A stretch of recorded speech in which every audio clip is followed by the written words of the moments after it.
بسم اللہ الرحمن الرحیم۔ اکثر لوگ شوگر کی بیماری میں مبتلا ہوتے ہیں اور شوگر کی بیماری کے بارے میں لوگوں سے مشاورت کرتے ہیں کہ ہم اس بیماری سے کیسے بچیں۔ یاد رکھیں، ہمیشہ جب آپ نبی کریم صلی اللہ علیہ وسلم کے بتائے ہوئے طریقوں پر یا دین پر یا وظائف پر عمل کریں گے تو اللہ تعالیٰ اس بیماری سے آپ کو نجات عطا فرما دیں گے۔ شوگر کی بیماری سے بچنے کے لیے ایک چھوٹا سا وظیفہ ہے، اگر وہ بندہ پورے ایمان پورے وثوق کے ساتھ کرے تو اللہ رب العزت اس بندے کو شوگر کی بیماری سے نجات عطا فرمائیں گے۔ اور شوگر کی بیماری سے بچنے کے لیے وظیفہ اور ٹوٹکا یہ ہے کہ آپ ایک شہد کی بوتل لیں اور اس شہد کی بوتل پر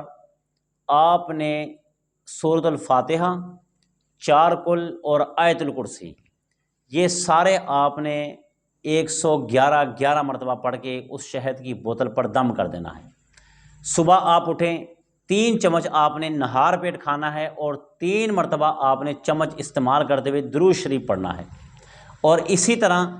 آپ نے عشاء کو، رات کو سوتے وقت، کھانا کھانے کے بعد، صبح ٹائم خالی پیٹ اور یہاں پر کھانا کھانے کے بعد آپ 3 چمچ استعمال کریں گے، یہاں پر بھی آپ سورۃ فاتحہ پڑھیں گے،